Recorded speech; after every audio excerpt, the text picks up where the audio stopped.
له الملك وله الحمد وهو حي لا يموت وهو على كل شيء قدير وأشهد أن محمدا عبده ورسوله اللهم صل وسلم وبارك على محمد وعلى آله وأصحابه ومن دعا بدعوته واستنى بسنته إلى يوم الدين. أما بعد. Pertamanya marilah sama-sama kita mengucap syukur kehadirat Allah Subhanahu wa taala. Kerana pada hari yang mulia, bulan yang penuh dengan keampunan ini, sekali lagi kita diizinkan oleh Allah untuk menghidupkan syiar Ramadan, syiar yang diberi oleh Allah kepada umat Muhammad sallallahu alaihi wasallam. Allah tidak anugerahkan kelebihan ataupun kekuatan ibadah di dalam Islam ini kepada agama-agama yang lain. Kalau kita lihat, ketika Allah Subhanahu wa taala memfardukan sesuatu syariat kepada Nabi sallallahu alaihi wasallam, Allah sama sekali tidak membiarkan Rasulullah dan para sahabat membawa syariat begitu sahaja. Tetapi Allah mengiringi syariat yang difardukan kepada umat Islam ini dengan sejenis kekuatan dalam, seperti ibadat sembahyang. Ketika Allah memfardukan kepada Nabi sallallahu alaihi wasallam ibadah sembahyang sebanyak 50 waktu satu hari satu malam, Rasulullah yang memahami bahawa ibadah ini ada kekuatan, tidak sebagaimana ibadah di dalam agama yang lain, menyebabkan Nabi sallallahu alaihi wasallam membawa amanah ini turun ke bumi. Walaupun ia diperintah oleh Nabi Musa supaya membuat pengaduan balik kepada Allah, supaya Allah meringankan bebanan sembahyang sebagaimana diringankan sehingga 5 waktu di zaman kita. Apa yang ingin saya sebut, Rasulullah yang memahami ibadah dalam Islam ada kekuatan. Seperti sembahyang difardu oleh Allah 5 waktu. Alhamdulillah umat Islam mampu menyempurnakan ibadat sembahyang ini 5 waktu dengan baik. Dalam agama yang lain seperti Kristian, walaupun pergi ke gereja ini hanya 1 kali 1 minggu di hari Ahad, mereka tidak mampu menyempurnakan ibadah kerana konsep ibadah ini tidak diberi kekuatan oleh Allah. Begitu juga di dalam agama Buddha, agama Hindu, agama-agama yang lain. Ibadah di dalam agama mereka mula ditinggalkan oleh penganut-penganut.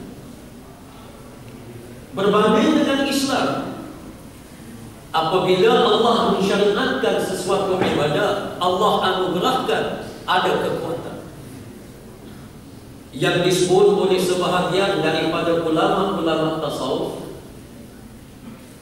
sebagai sultatul ilahiyah. Di sana ada roh kekuatan yang dimiliki oleh Allah yang dianugerah kepada umat Muhammad sallallahu alaihi wasallam, menyebabkan apabila kita menyempurnakan ibadat sembahyang kita rasa ada ketenangan jiwa, kita rasa ada kekuatan, kita rasa ada hiburan, kita rasa ada kepuasan. Ini adalah kelebihan yang ada dalam Islam. Begitu juga ibadat puasa. Umat Islam sanggup berlapar dalam masa 1 bulan. Dalam agama yang lain ada puasa, agama Buddha, agama Hindu, agama Kristian, tapi mereka tidak mampu menyempurnakan ibadah ini dengan baik sebagaimana yang berlaku dalam agama Islam. Kita menyempurnakan ibadat puasa. Bila tiba saja bulan Ramadan, umat Islam bersemangat. Mereka rasa ada tanggungjawab. Mereka menyempurnakan Ramadan dengan baik. Walaupun Allah menambahkan ibadah dalam bulan Ramadan ini dengan berbagai-bagai ibadah. Adanya salatul tarawih, adanya qiyamul lail, salatul tahajud, disunatkan membaca Al-Quranul Karim. Alhamdulillah umat Islam dapat menyempurnakan ibadah ini kerana di sana ada campur tangan daripada Allah, tidak sebagaimana agama-agama yang lain. Ibadat haji, umat Islam terpaksa menghabiskan harta. Tetapi orang dulu, kalau kita daftar tahun ini, saya rasa tahun 2030, baru kita boleh menyempurnakan ibadat haji. Orang dulu nak menyempurnakan ibadat haji berbanding dengan agama lain. Ini membuktikan bahawa agama Islam ni agama yang benar, agama yang sememangnya datang daripada Allah, agama yang mencetuskan sejenis kekuatan yang ada di dalam jiwa umat Islam. Sebab itu Islam ini menjadi agama yang sangat lebih, yang bukan saja Allah anugerahkan kekuatan secara umum. Kita lihat kekuatan yang khusus yang berlaku kepada individu-individu yang memeluk Islam. Sayyidina Abu Bakar As-Siddiq radhiyallahu anhu, Sayyidina Abu Bakar dalam sejarah, beliau adalah seorang yang sangat bakhil di zaman jahiliyah. Ramai orang miskin yang buta dengan Sayyidina Abu Bakar, akhirnya terpaksa menjadi hamba mandi, tak mampu bayar hutang.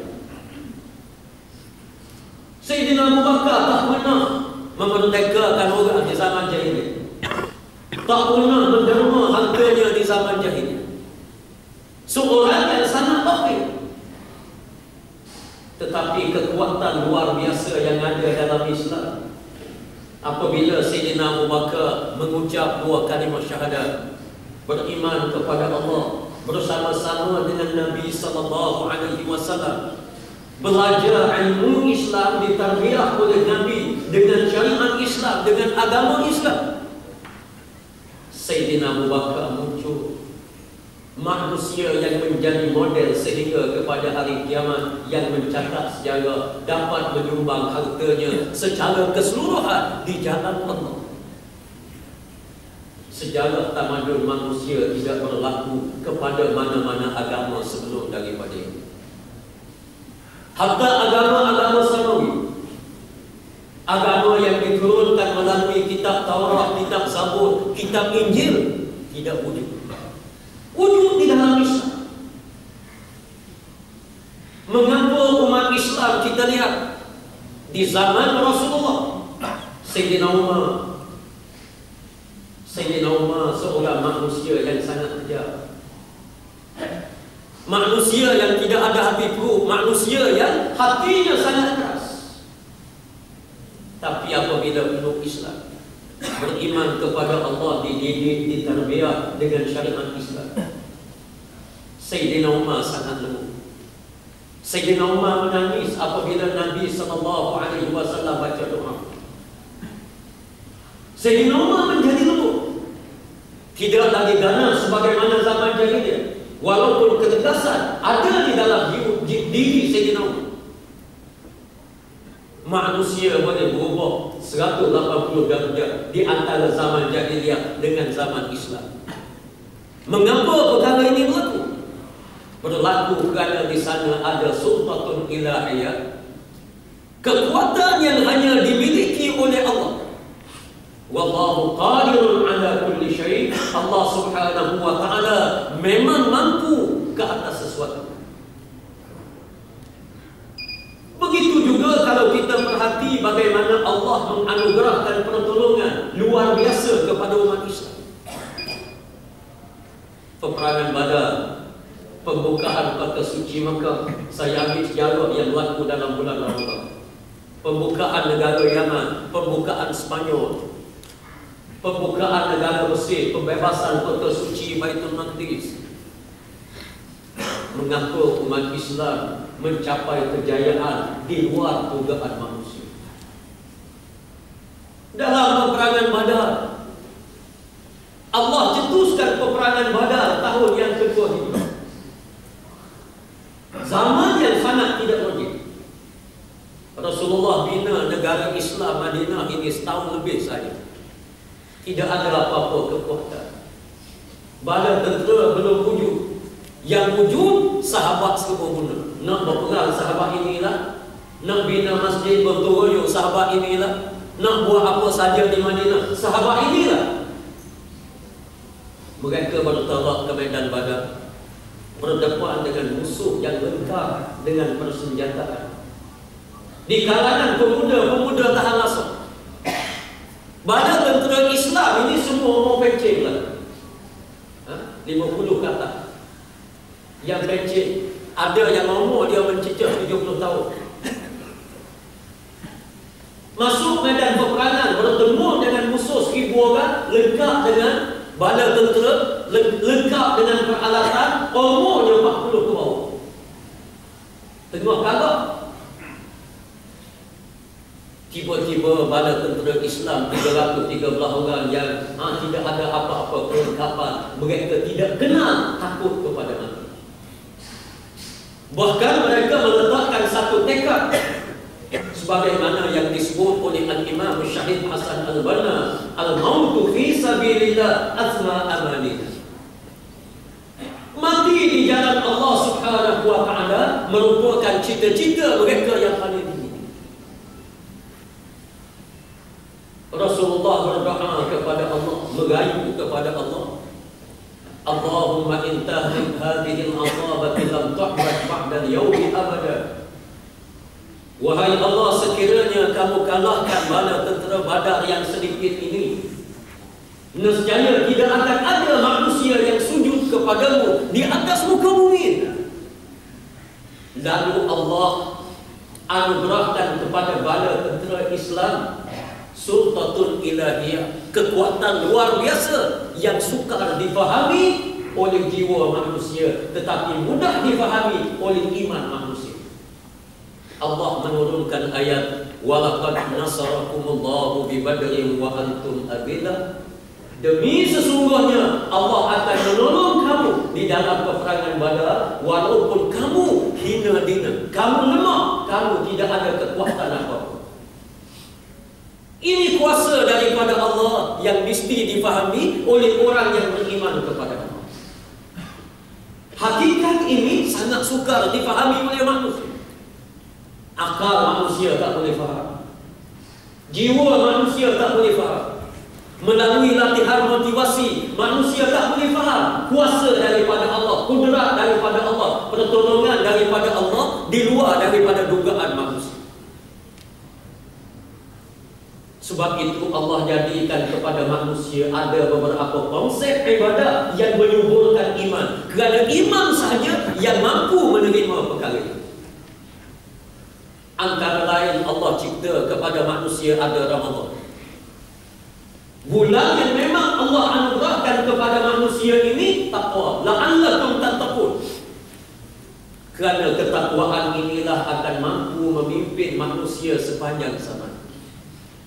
Dengan takwa inilah menyebabkan manusia akan yakin kepada perkara ghaibiyat, perkara sam'iyat. Termasuk soal isu pertolongan daripada Allah yang sukar difahami oleh manusia. Sebab itu kalau kita lihat generasi sahabat yang bertaklak di Madinah Al-Munawwarah di tingkat awal, Mereka tidak pernah bersungguh kepada Rasulullah, walaupun apa yang dilakukan oleh Rasulullah bercanggah dengan akal manusia. Sampai di Madinah, tiba-tiba Rasulullah buat masjid, mendirikan masjid. Padahal nak sembahyang di mana-mana boleh sembahyang. Nak sembahyang rumah Abu Ayyub Al-Ansari boleh sembahyang. Apa guna masjid? Akal manusia suka nak terima. Lebih baik Rasulullah buat gotong royong bina kedai dulu. Sahabat boleh berniaga membuatkan ekonomi dulu. Ini akal manusia. Rasulullah bentuk dulu bala tentera. Rasulullah bersaudara dulu di antara Muhajirin dan Ansar. Ini akal manusia buat perhitungan begitu. Tetapi Nabi SAW membina masjid sebagai agenda yang pertama sebuah negara Islam. Masjid yang didirikan oleh Rasulullah ternyata bukan semata-mata untuk sembahyang, tetapi masjid yang didirikan oleh Rasulullah sangat besar artinya, sangat jauh pandangan daripada Rasulullah. Yang disebut oleh para alim ulama sirah, pembinaan masjid yang dibina oleh Rasulullah ini tujuan yang pertama, Rasulullah ingin buktikan, nak cari bukti adakah Madinah Al-Munawwarah jatuh ke tangan Islam ataupun tidak. Kerana di waktu itu tidak ada satu ayat yang menceritakan Madinah ini jatuh ke tangan Islam. Rasulullah tak tahu apa perasaan penduduk di Madinah yang terdiri daripada masyarakat berbilang kaum yang sangat parah. Agama lebih daripada 40. Kabilah yang ada di Madinah lebih daripada 100. Masyarakat yang sangat berkecamuk, berperang, silih berganti, bunuh-membunuh di antara satu sama lain. Adakah Islam dapat memerintah menawar Madinah? Rasulullah mendirikan masjid kerana mendirikan rumah ibadah, salah satu daripada kerja yang sangat sensitif. Tapi penduduk Madinah boleh terima dengan baik. Rasulullah yakin 50-60% Madinah dijatuh ke tangan Islam. Yang kedua, Rasulullah bersaudara di antara Muhajirin dan Ansar.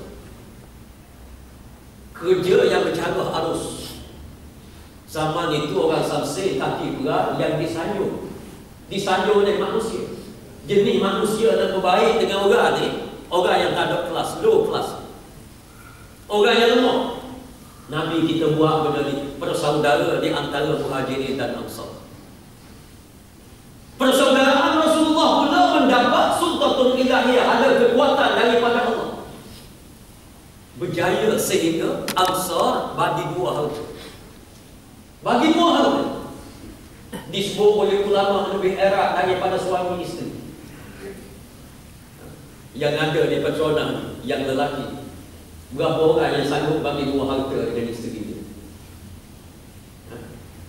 Ada rumah buat nama bersama, beli kereta nama bersama, ada harta sikit sebanyak buat nama bersama dengan isteri berapa orang? Kalau ada ni bagus kan? Bagus. Tapi kalau buat nama isteri saja ni tak jadi, ni pun kau terus payah juga. Steril sudah tinggi payah juga. Yang boleh bagi dua harta, jaga. Dia seorang lelaki guru dia. Di kereta nama dia, rumah nama dia, apa benda tanah nama dia. Dia kata dia kuasa Allah. Rasulullah bersaudara Muhajirin dan Ansar. Orang Ansar boleh bagi dua harta. Ulama sebut lebih erat daripada suami isteri. Mengapa kejayaan ini berlaku? Di sana ada kuasa di belakang Nabi yang dimiliki oleh Allah, yang dicampur oleh Allah ke dalam jiwa umat Islam. Sehingga Allah buktikan lagi kuasa luar biasa ini. Bila Nabi SAW duduk di Madinah, persaudaraan ini menjadi, Nabi kita yakin 80% Madinah ini jatuh ke tangan Islam. Rasulullah bangun mengisytiharkan piagam Madinah. Piagam Madinah ini tak ada apa benda kan? Ayat Al-Quran yang menceritakan urusan kehidupan manusia belum diturun oleh Allah. Masalah kecurian, masalah merampok, masalah menipu, masalah rasuah, masalah riba, masalah penyelewengan, Allah tak turun lagi. Nabi kita hanya bangun mengisytiharkan piaga perundangan di Madinah, mahmakhtalaftu fihi min syai' fa maradduhu ila Allah wa rasul. Mana-mana perselisihan yang berlaku di kota suci Madinah ini, tempat rujuk adalah Allah dan Rasul. 3 hari selepas diisytiharkan, orang Yahudi dan Nasrani berkelahi ke atas keping tanah. Mereka lagi rujuk kepada Rasulullah. Bila rujuk kepada Rasulullah, Rasulullah faham bahawa Madinah memang di bawah kuasa pemerintahan Madinah. Bila Rasulullah mengisytiharkan piaga Madinah, masalah orang bagi rujuk kepada Nabi sana. Yang kedua, undang-undang, masalah lanun, masalah rompakan tak turun lagi. Rompok penyamun berhenti daripada menyamun. Tak berlaku dalam sejarah Tatar, tidak berlaku dalam sejarah Rom, tak berlaku dalam sejarah Parsi, tak berlaku dalam sejarah Yaman, tapi berlaku dalam sejarah Islam. Isytihar saja piaga Madinah, orang berhenti daripada merokok, orang berhenti daripada menyamun. Lelaki dan perempuan yang banyak berpoya-poya, berzina, yang melahirkan anak tanpa bapa, berhenti. Walaupun masih ada, tapi kebanyakan yang berhenti. Belum ada apa-apa arahan daripada Nabi SAW. Perniagaan yang penuh dengan penipuan berhenti. Ini kekuatan yang ada dalam Islam. Kekuatan ini sukar manusia nak faham, kecuali apabila iman mereka sungguh, baru mereka faham. Ini kuasa daripada Allah Subhanahu wa ta'ala. Madinah tiba-tiba menjadi baldatun thayyibatun wa rabbun ghafur. Bumi yang aman damai, yang baik, yang ada keampunan daripada Allah Subhanahu wa ta'ala. Kekuatan yang seumpama ini merupakan satu benda yang sangat mustahil, yang mesti diletakkan sebagai akidah kepada umat Islam, bahawa Islam sahaja agama yang mampu menyelesaikan segala konflik kemanusiaan. Lain daripada Islam tidak akan mampu. Dan kemampuan agama Islam ini akan berterusan sehingga kepada hari kiamat. Zaman Rasulullah, zaman sahabat, zaman tabi'in, zaman kita ini, zaman anak cucu kita, zaman generasi akan datang, sampai kepada hari kiamat, hanya dengan Islam Allah Subhanahu wa ta'ala anugerah sejenis kekuatan luar biasa. Berbanding dengan teori lain, ajaran-ajaran yang lain, ideologi yang lain, yang tak akan mencapai kejayaan sebagaimana Islam. Amerika walaupun maju, ada CIA-nya, ada FBI-nya, ada sistem keselamatan yang sangat canggih, anggota-anggota keselamatan yang sangat ramai, sangat banyak, keuangan dihabiskan untuk keselamatan begitu tinggi, tapi mereka tidak ada apa-apa jaminan dan sebenarnya tidak boleh mengatasi keamanan kedamaian yang pernah berlaku di zaman sejarah Islam. Islam dilaksanakan, negara menjadi aman damai. Tidak ada ideologi yang dapat mengatasi Islam. Dan sekiranya Islam dikembalikan semula ke dunia ini, maka sejarah keagungan, kegemilangan ini akan berulang. Dia akan berulang. Ini jaminan daripada Allah di dalam Al-Quranul Karim. Walau anna ahlal qura amanu wattaqaw lafatahna alaihim barakatin minas samai wal ardh walakin kadzabu fa'aqadnahum bima kanu yaksibun. Jika sekiranya penduduk di bumi beriman, bertakwa kepada Allah, Allah akan membuka pintu rahmat, pintu keberkatan daripada langit dan bumi. Pintu keberkatan manusia. Yang faham keberkatan adalah iman manusia. Yang menjiwai keberkatan ini adalah iman manusia. Rumah tangga kalau tidak ada keberkatan, pura-pura. Walaupun dia disokong oleh kebendaan yang banyak, harta banyak, pangkat besar, kedudukan mewah, tak ada keberkatan, hancur. Hancur. Rumah tangga orang miskin, tidur bantal pun tak ada. Bantal pun tak ada, kayak senyum muslah je. Berebut suami isteri, kamu tarik, aku tarik. Bila ada berkat, alhamdulillah, anak seorang setahun keluar. Itu tak berkelahi, makan nasi ikan kuih dengan wudu. Tak berkelahi. Isteri taat kepada suami, anak-anak taat kepada dua ibu bapa, menunaikan ibadah dengan baik, hidup sempurna. Sebab apa? Barakah. Tak ada keberkatan, duit juta-juta sebulan bercerai. Anak tak mengaku ayah. Ada. Bukan ayah tak mengaku anak. Anak tak mengaku ayah. Anak tunjuk kamu bukan bapa. Wa'iyazulillah. Sebab apa? Tidak ada keberkatan. Begitu juga bumi, negara, tidak ada keberkatan. Macam-macam boleh berlaku. Walakin kazzabu fa'akhadnahum bima kanu yaksibun. Sekiranya kamu membelakangkan syariat Allah, mendustakan syariat Allah, Allah sendiri menyebut, aku akan fa'akhadnahum, kami akan menarik keamanan, menarik keberkatan daripada bumi tersebut. Sebab itu isu keberkatan ini adalah isu yang mesti diterima oleh umat Islam. Dan umat Islam hanya boleh terima isu keberkatan apabila imannya sungguh. Kalau iman tak sungguh, orang kata berkah, apa benda berkah? Tak ada apa berkah ni. Ibadah tak ada apa. Sembahyang ada apa? Ada apa? Sebab dalaman manusia ini sakit. Dalaman manusia tidak sungguh. Sebab itu Allah Subhanahu wa ta'ala jadikan dalam sejarah Islam kekuatan yang dimiliki oleh Allah yang akan ditolong oleh Allah kepada manusia. In tansurullaha yansurkum. Bila kamu menolong Allah, Allah menolong kamu. Kita mengabdikan diri kepada Allah, Allah menolong kita. Dalam keluarga kita, isteri kita berpakat dengan anak-anak, jom kita ke masjid, jom kita ke kelas-kelas pengajian. Allah akan tolong. Allah akan tolong.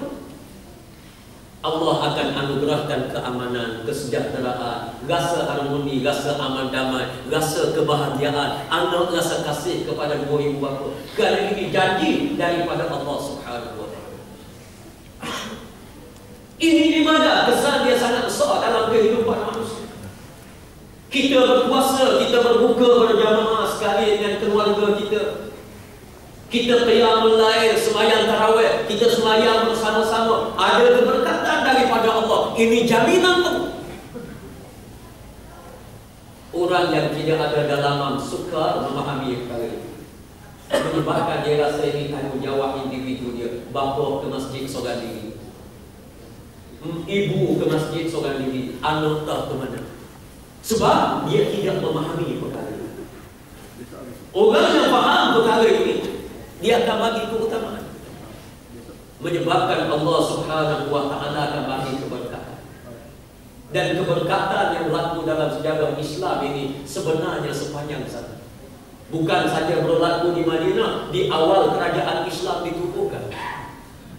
Berlaku di zaman Mekah, waktu Rasulullah dibuka Mekah Al-Mukarramah. Apabila diisytiharkan kali kedua, perundangan yang paling tinggi di Mekah adalah Al-Quran, yakni Allah dan Rasul. Mekah Al-Mukarramah sebagaimana yang kita tahu.